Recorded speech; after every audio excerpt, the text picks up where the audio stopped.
Hello everybody and welcome to Lush and Salty Aquariums.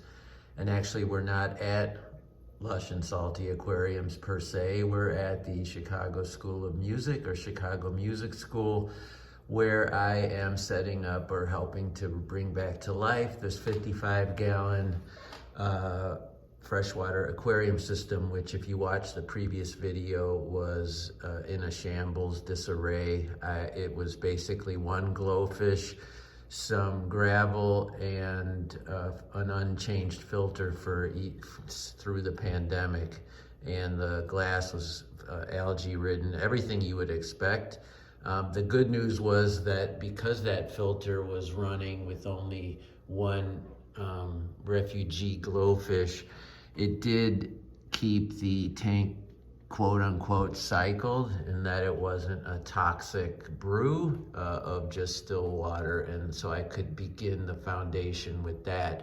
So obviously I pulled all the plastic plants and cleaned the glass, added 20 pounds of substrate, inert substrate, because I don't trust the proprietors of this teaching school to have the time and bandwidth, the skill set to experience an algae bloom that an aqua soil would bring. So inert soil with root tabs and some simple plants. Now these leopard valves are from my own aquariums, as well as the dwarf sage and some of this Hygrophila pinnifada right there in front.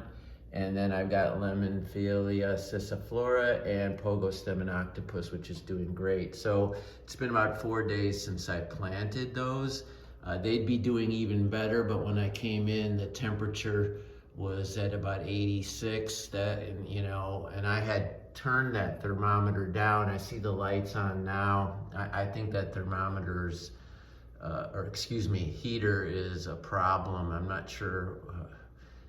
I might have to replace it, and that wasn't in the budget, which was very, very modest. But in general, and I'm sorry for thinking out loud, I'm out of my element here, and I'm afraid a student or teacher might come in, which would disrupt my ability to video. So you see the lava rock I put in here, which I think looks great, and a signature piece of driftwood. That's to create even more biological media, because if you remember from the last video, the small Eheim filter is just inadequate, but they didn't want to purchase another. So it's a good filter, just I think a half size too small. And I mean, 2 times too small, just inadequate.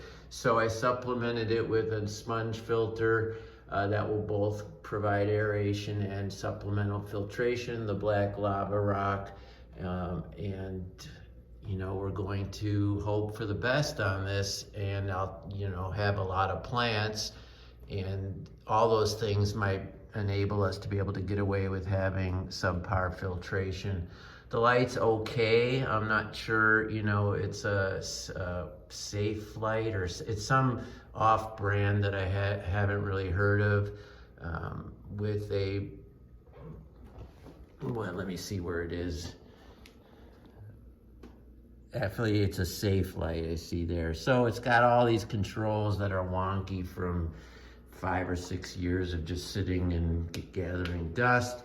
The heater is unstable, but in general, I think it looks pretty terrific, and I'm super happy with the progress. And I'm worrying out loud. It's in my nature. I'm saying what I'm thinking as I'm filming.